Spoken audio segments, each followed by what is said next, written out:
I'm Christy, this is Alonso, that's Matt, that's Ben. We're going to talk to you about the incredible Burt Wonderstone, which is not really all that incredible. Yeah. Please describe it to us. Yeah, it's got a bad title. It's got a misleading title. Right. There's nothing. Because it isn't. Yeah, no, it is not. It's the story of two childhood friends, Steve Carell and Steve Buscemi. Buscemi. Buscemi? Mm-hmm. Oh, really? Mm-hmm. Oh, look at that. It's the story of two childhood friends. Steve Carell and Steve Buscemi, and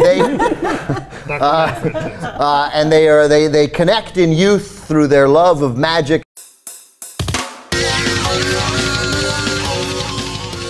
The big problem with this is that they make Steve Carell just irreparably unlikable. That's right. Which is a pretty tough feat. He's doing Michael Scott the whole time. No, but worse, even more despicable. Right, without any of the likable qualities. There's nothing, you know, vulnerable or pathetic about him. He's just a dick. Right. No, I just felt like he was going to get a call from Jim Halpert to come back to the office. Like, the whole time, I'm just thinking that he's not doing anything different here. Well, no, but worse. I didn't buy the whole thing of they're at the top of the heap in Vegas, and then suddenly it's all taken away, and he's in a cheap motel and doing tricks at an old folks' home. It's like Reno, Laughlin, you know, Branson, Missouri. Like there are stages. You know? Everything was handled without any deftness at all. It was either you're on top, and it was a little inexplicable how on top they were. I mean, they have one great trick, the hangman trick, which they do. Like if I saw the hangman trick, I'd be like, well, that's great. But then, like the other thing, like they do some tricks that made them like the swords through the thing. Like we all know how that goes. It boils down to this: this movie's not funny. No, it's not funny. It's a comedy that is not funny. Like same joke over and over again. There's the occasional. No, right. Arkin has the funniest moment in the movie, and he doesn't even say anything when he does it. I love both those other Lynn Shelton. Yes. I liked Your Sister. I thought Hump Day had kind of a failure of nerve. This one's a mess. This I look at the IMDb description of it, which you kind of got, but it says a massage therapist is unable to do her job when stricken with a mysterious and sudden aversion to bodily contact. And I'm like, I missed that.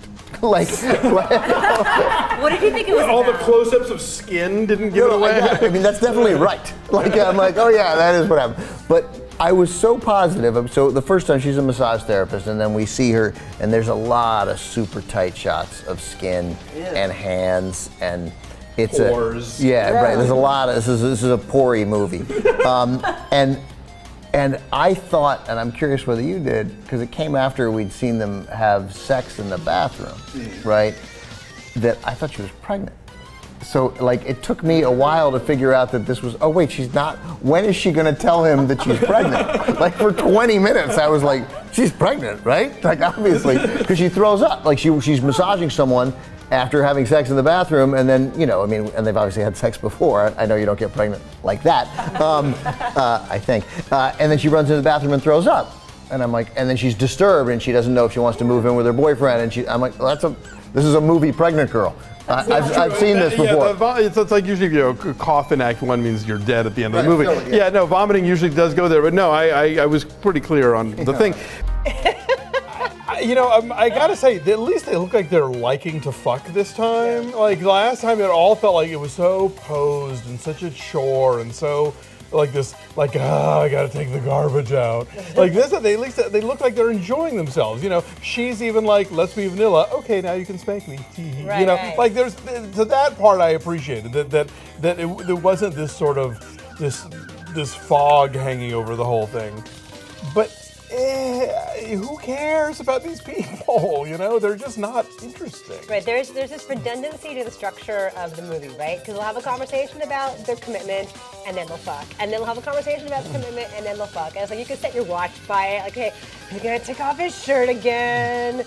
I was okay with that. Yeah, I didn't mind that either. However, there's not a lot of great momentum, and then all of a sudden there's some random ex-girlfriend who shows up, or there's, you know, random boss hits on her, or whatever, and it's very episodic without a whole lot of momentum. It is the middle movie of these three movies. But it is no Empire Strikes Back. It is not the Godfather 2 of 50 Shades movies. No, it is not. And so, by the end of the film, the third act turns into, as I said to you coming out of it, it feels like soap We had dish. so much fun. Like, if you remember Soap Dish, right? The Kevin Kline and Sally Field movie So that good. spoofs the idea of soaps. That's what this felt like. Yeah. And there's a lot of really unintentional comedy here. Yeah. And it was hilarious. And actually, it kind of almost saved the movie for me. We had a good time at least, right? We did. Right. You know, as you mentioned, they resolved their relationship problems. And so what you really, early on, and so what you're really getting is you're watching a healthy couple explore their lives kind of in a healthy, like explore their sexuality in a healthy way, right? Great, props to them. That's super boring, right? Like, Unless you're a big Jamie Dornan fan, Well, like it looks like he's sleepwapwalking. but I mean, through this a lot of the time. it's- I'm saying 5, just because we had a really good time. I'm not going to say what movie poster is in Christian's keep an eye out for a little bizarre Easter egg. the corporate synergy in there was a little much. Thank It you. could have been worse. It could have I been don't- Minions. I don't true. know Thank you, what it NBC was. Universal. It's a weird choice, and every time they very cut weird back to it, we choice. just laughed and laughed. So I'm saying 5. You're saying 4.5. What are you saying? The unintentional comedy was the only reason I really enjoyed this film. That's not really, it lost my interest until then, so 3.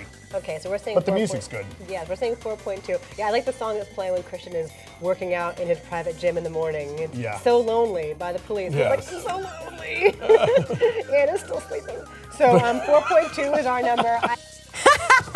Okay, so first of all, this movie starts out as being this little jingly little Wes Anderson, beautiful upstate New York, you know, autumn town, and there's people are riding their bikes by a body of water. You have this insanely brilliant, genius 11-year-old boy who like plays the stock market and has made his mother super rich, but she still goes to work every day as a waitress in a diner. And yes, he hangs out in public school so that he can protect his younger brother. And then realizes that the cop next door is molesting the girl next door in the bedroom that he can see right out of his window. And Conveniently enough. Conveniently enough. But then when he calls Child Protective Service, that's run by like the cop's brother. So you know, gotta kill the cop. But then Henry gets a brain tumor and dies. Yeah, sorry, that's not a spoiler. That's the thing that happens. Henry gets a brain tumor and dies, but he's left incredibly specific instructions for Naomi Watts on how to like buy a gun, like get the guy to stand in the right place so she can shoot him and he can fall in the river. Like and he leaves all these like little micro cassettes behind with instructions. Even though it's now, I thought for a while that it took place maybe in the 80s because a lot of his toys and games and his like little kid accoutrement are kind of older, like the tapes. But no, it takes place now. Yeah. But he devises these like old-fashioned kind of Rube Goldberg contraptions, and so that is where some of the stuff comes from too. And now here's my favorite part. My favorite part is when he tries to convince the school principal, Tonya Pinkins, that this girl is being molested. And she's like, we don't have any proof. I mean, yeah, she's got bruises and she's gone to the ER, but I can't do anything until we have proof. And the proof finally comes at the talent show at the end, because there's a talent show in this movie. And the principal sees the girl doing a modern dance recital and looking sad, and she looks in her eyes and realizes, oh, this girl's being abused. Well, the girl is in all the Sia videos. Right? And so she's very expressive and she's really good at, you know, connecting with her audience by now. And that's how she's telegraphing to the principal, I'm being molested by my father through dance. He's this rogue CIA agent. He had been selling secrets to other nations and enemy cells and whatever. But still, he's smart and he's charismatic. And once he shaves off the bad fro and the bad shaggy goatee and flashes that smile, it's like, oh, there's the Denzel we know and love. Now it's safe again. And we don't know why he did any of those things. Like, because he seems like a pretty decent guy. Like he just, I guess, wanted money, but we never saw him influenced by the trappings of money. Was he disillusioned by the agency? Yeah, I wasn't sure. Yeah, it was. There were some explanations there, but I really didn't care. But there was, and also where he just gone rogue. Yeah, you know, that was it. Where it was lost, and there were a couple of moments where it's really humor. You mentioned Ryan Reynolds. It looks like he's about to cry. You know, on all shots but really his eyes are filled with water, almost as they. You got a text. As we're leaving almost every shot, he's like welling up, and that's okay a couple of times, but there was no. He wanted to be in The Vow. Right, exactly. Really sad that he lost out to Channing Tatum in The Vow. I do want to point out, especially Sam Shepard as the chief of the CIA, who has one of the weirdest line readings of the year for this line of dialogue. This 4 words: "Go find his ass." Now, you would think that he would say, go find his ass. But what Sam Shepard says instead is, go find his ass. Like his ass is missing, you know? He has a really nice ass, Denzel. Like they've got the rest of Denzel, but they need to get that ass because it's got the microfilm in it or something. You know. He might have been talking about Ryan Reynolds at that point, also with a fine. I can't quite remember. Can we talk about the waterboarding really fast? Because there's a scene where they bring Denzel into the safe house and they waterboard him. Before we do the waterboarding on the Sam Shepard line, do you think that like you're afraid to say to Sam Shepard? Can we do that again? Yeah, he doesn't do second takes. You messed that up. You messed that incredibly. Someone can direct him now. I think this is one of those movies you look at and you go, okay, so it's slickly shot and the fight choreography is decent and it keeps moving, but there's no script. I don't care about who these people are. I don't understand why everyone's running around and doing all this stuff, and it's just a giant waste of time. You know what the script is? The script is The Man from U.N.C.L.E. This is exactly The Man from U.N.C.L.E. because you have a beautiful and tormented young woman who has to be taken out of Berlin. Who's a pawn. Who's a pawn, but there might be more to her than we initially think. Right. And she's looking for her scientist father who's been hiding, and you have two different agents from competing organizations who are fighting to protect her and or work with her. So what we're saying is go see Man from U.N.C.L.E. Go see Man from U.N.C.L.E. because it's so much better, but this is like exact, I said it to you walking out, this is Man from U.N.C.L.E. And also you have some actual actors in it. Right. I mean, Rupert Friend has been really great on Homeland. I mean, Zachary Quinto is in this thing, and I'm thinking, did you want a trip to Berlin that bad? Right. Like after when I started getting bored, I started thinking about like, what would I rather see Rupert Friend and Zachary Quinto doing? It's like speed the plow, having lunch, waiting for Godot, like just anything but this. I thought this was, look, as an August video game adaptation goes, oof. There's your blur. The bar is down there. I mean, I don't play video games, so I don't have a giant opinion about like, oh, you can't turn them into movies. What I can say is I have yet to see a movie based on a video game that was worth a shit. Every one that I've seen has been really terrible. So I don't know that there's something inherent about video games and the nature of film that makes the two incompatible. I just know that no one's cracked that code yet. The first Tron. But that wasn't a game first. Oh, was it a movie first and then became a game? Yeah. Oh, the second Tron? Oh, God. Person style. all I'm going to say is Super Mario Brothers is fucking Oh, God.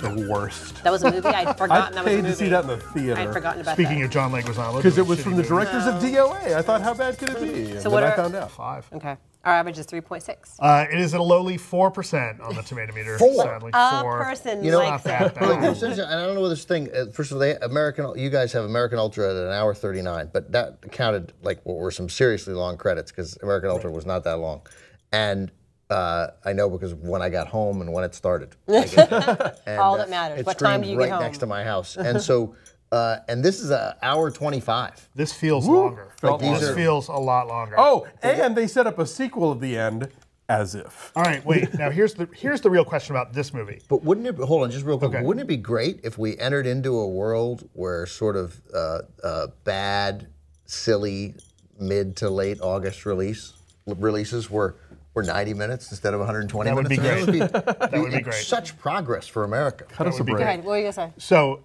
Hitman, Agent 47, a late summer Fox adaptation of and reboot, better or worse than Fantastic Four?